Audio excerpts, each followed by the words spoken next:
الحمد للہ وحدہ والصلاة والسلام علی من لا نبی بعدہ اما بعد فاعوذ باللہ من الشیطان الرجیم بسم اللہ الرحمن الرحیم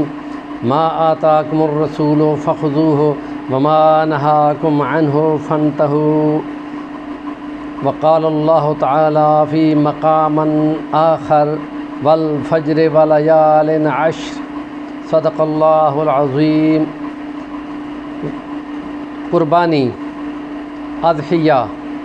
یہ یکم ذی الحج سے لے کے 10 ذی الحج تک خاص دن ہیں۔ یہ 10 راتیں یا 10 دن خاص عبادت کے ہیں، اور ان میں کی جانے والے ذکر اذکار کرنے والا ایسی ہی ہے کہ جیسے دشمن کے خلاف جنگ لڑنے کا اعزاز حاصل کر رہا ہے، اور صرف اس کا درجہ بڑھ جائے گا جو واقعی جنگ کرنے کے لیے نکلا ہو اور وہ وہاں پہ شہید ہو گیا ہو، تو اس حساب سے اس ذکر اذکار والے سے اس کا درجہ بڑھ جائے گا۔ تو اس میں سبحان اللہ، الحمدللہ، واللہ اکبر، لا حول ولا قوت الا باللہ، سبحان اللہ و بحمدہ، یا سبحان اللہ العظیم و بحمدہ، یہ تسبیحیں بہت زیادہ پڑھنی ہیں اور چپ کر کے بالکل نہیں بیٹھنا ہے۔ اور پھر یہ جو حج کا دن ہے، یوم الترویہ یا جس کو کہتے ہیں کہ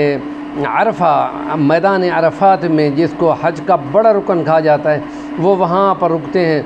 اور وہاں اللہ کی شام کے ٹائم مناجات کرتے ہیں اور پھر وہاں سے پلٹتے ہیں اور مینا کے خیموں میں آتے ہیں۔ تو یہ خاص دن ہے، اور اسی 9 ذی الحج کو، کیونکہ 10 کو قربانی ہے تو 9 کو روزہ رکھا جاتا ہے۔ نبی کریم صلی اللہ علیہ وسلم نے جو کچھ ہمیں دیا وہ ہم لیں گے، اور اس لینے کی ترکیب یہ ہے کہ جو نبی نے دیا وہ لینا ہے، جسے منع کیا اسے رکنا ہے۔ انہوں نے فرمایا ہے کہ اس دن ہم روزہ رکھیں گے، اور اس روزے کے بدلے میں 1 سال پہلے کے گناہ اور 1 سال بعد کے گناہ، یعنی ہمارے 2022 کے گناہ،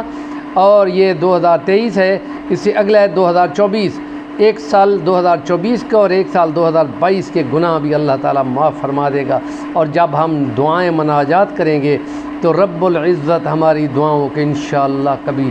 کوئی ضروری نہیں کہ رد کر دے۔ ہم اخلاص کے ساتھ، نیت کے ساتھ، اور تہجد کی نمازوں میں اذانوں سے 5 منٹ، 10 منٹ، 15 منٹ، 20 منٹ، 2 رکعت، 4 رکعت ضرور پڑھیں اور دعا کریں کہ اللہ پاک پاکستان کو امن و امان کا گہوارہ بنائے، اور یورپ کی قراردادیں جتنی بھی پیش ہو رہی ہیں وہ پاکستان کے اندر حالات کی نزاکت کو بیان کر رہی ہیں۔ اللہ پاک اپنی رحمت فرمائے اور مسلمانوں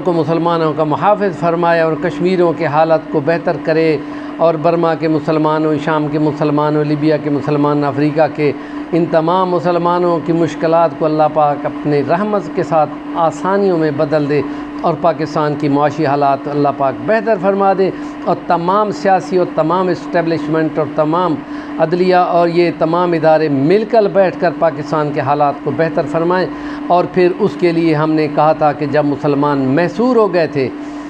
5 ہجری غزوہ احزاب میں، تو اس وقت اللہ پاک فرماتا ہے کہ تم نے ایک دعا پڑھی تھی، نبی کریم صلی اللہ علیہ وسلم نے دعا سکھائی تھی کہ یا رسول اللہ پھنس گئے ہیں تو اندر خطرہ ہے خواتین پر، یہود کے 6000 کی فوج کا اور بس 10,000 کی باہر فوج آئی کھڑی ہے، یا رسول اللہ، کیا آپ نے فرمایا بولو اللہم استر عوراتنا، اللہم آمن روعاتنا، اللہ ہمارے عیبوں کو، ہماری کمزوریوں کو پردہ کر، کسی کو پتہ نہ چلے، اور ہمارے خوفوں کو امن میں بدل دے۔ یہ جو خوف ہے، جو خدا اس کو بدلتا ہے، تو پھر خدا تعالیٰ فرماتا ہے کہ ہم نے تیز جکھڑ بھیجا، زوردار سونامی بھیجی، جس نے تمام دشمن کے خیموں کو اکھاڑ اور دور پھینک دیا، اور پھر وہ فرشتے کی فوج اتاری جو نظر نہ آتی تھی، اور دشمن بھاگ گیا۔ اور پھر آپ نے فرمایا اب ہم ان پہ جائیں گے، چڑھائی کریں گے، وہ ہم پہ چڑھائی نہیں کریں گے کہ ساری دنیا کے دشمن مل کر مسلمانوں کے خلاف جو ہردہ سرائی ہے،